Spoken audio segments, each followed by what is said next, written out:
Ici, vous avez des instruments africains. Il y a les bois, il y a le calebasse, il y a les châssis, il y a les cordes, il y a tout ça. Bon. Mais, je vous explique un peu. Il y a d'autres qui appellent ça le balafon. Mais le vrai nom de cet instrument, c'est le bala. C'est le bala, ça s'appelle bala. C'est pas le balafon. Le balafon, c'est un peu francisé. C'est comme vous avez mis le nom en français, quoi. Le vrai nom en Afrique, ça s'appelle bala. Bala.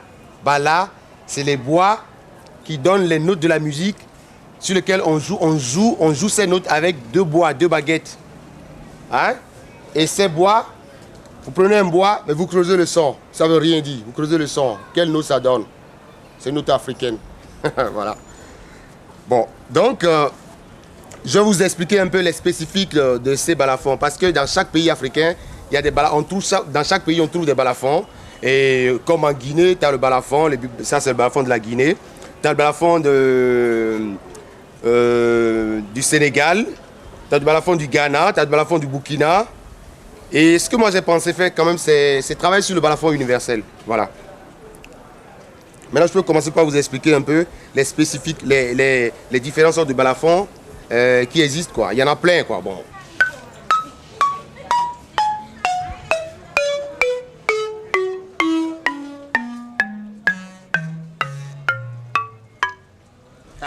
C'est super, hein? Le son, il est beau. Tu vois, ça sonne comme boum, boum. Bon. Très bien. Donc, ce balafon, ça vient du Burkina. Hein? C'est un balafon qui vient du Burkina. Et bien sûr, quand vous allez au Burkina, encore dans d'autres villages, vous verrez encore des balafons qui ont une forme de demi-cercle. Voilà. Même au Ghana, si vous allez au Ghana, vous trouvez des balafons encore. Même jusqu'en Afrique du Sud, il y en a des balafons. Chez les Camerounais, on en trouve encore, hein, tonton. Bon. Voilà, ça vient du Burkina. Et ça, c'est la base.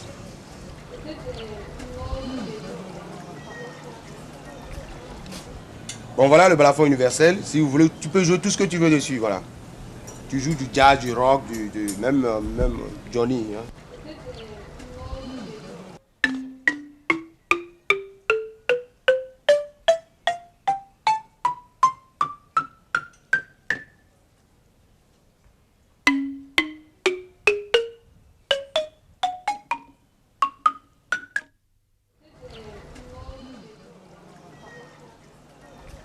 Tout à l'heure, je vous ai parlé des balafons, j'ai parlé sur le balafon africain, sur la gamme pentatonique.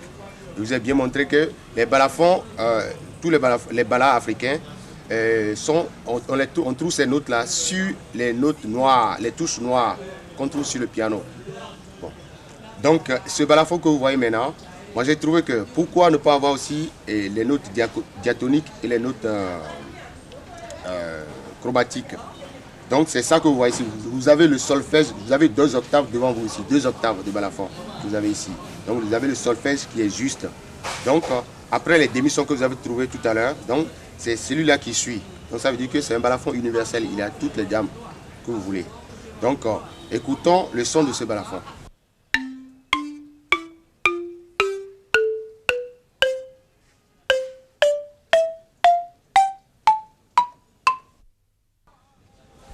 Bon voilà, on va plus en profondeur.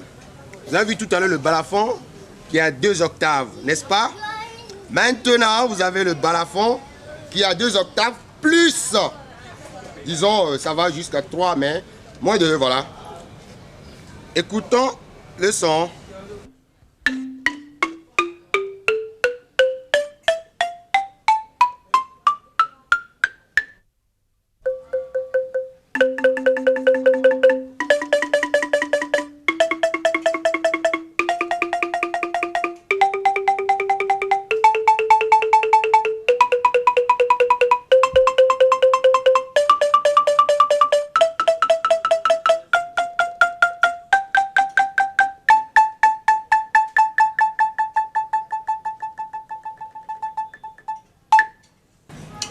Bon, vous avez encore d'autres instruments là, voilà.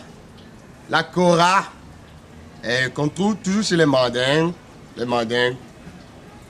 Vous avez la kora, on trouve au Sénégal, la kora en Guinée, en Guinée-Bissau, en Gambie. Ah, on trouve les koras toujours, même à Abidjan, un peu partout, on trouve la kora maintenant. Mais la kora que vous voyez, au temps de nos vieux, la kora n'était pas fabriquée comme ça. C'était des anneaux à la place de ces clés-là. C'était des anneaux en cuir, vous voyez. Et même les cordes que vous voyez là, c'était en cuir même, en peau, tu vois. Bon, mais avec l'évolution, tout ça là, bon. Et c'était, je pense qu'en 1964, qu'il y avait les moines installés au Sénégal. Bon, un griot les a fait une kora d'origine, qui n'a même pas les clés. Mais à force de toucher, de jouer, d'essayer de régler la kora, de régler cet instrument, ils ont compris que pourquoi ne pas jouer encore même les morceaux grégoriens avec cet instrument. Et c'est là qu'ils ont commencé. Et après tout ça, toutes ces séances, ils ont pensé à ce que, bon, pourquoi ne pas chercher à maintenir les notes, les gammes sur place. Parce que l'ancienne kora que vous avez, que vous connaissez bien, qui a les anneaux ici, qui n'avait pas les clés, quand vous réglez, bien sûr, quand vous accordez cet instrument et que vous montez sur la scène, à un moment donné, c'est que cet instrument, ça se désaccorde. Les anneaux, ça descend. Voilà.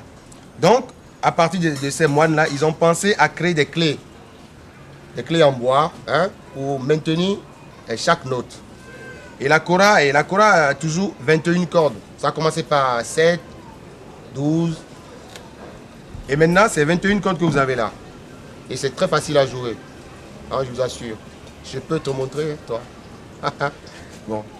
Et donc, après ces clés-là que vous voyez, ils ont pensé aussi à changer ces clés-là contre le mécanique de la guitare.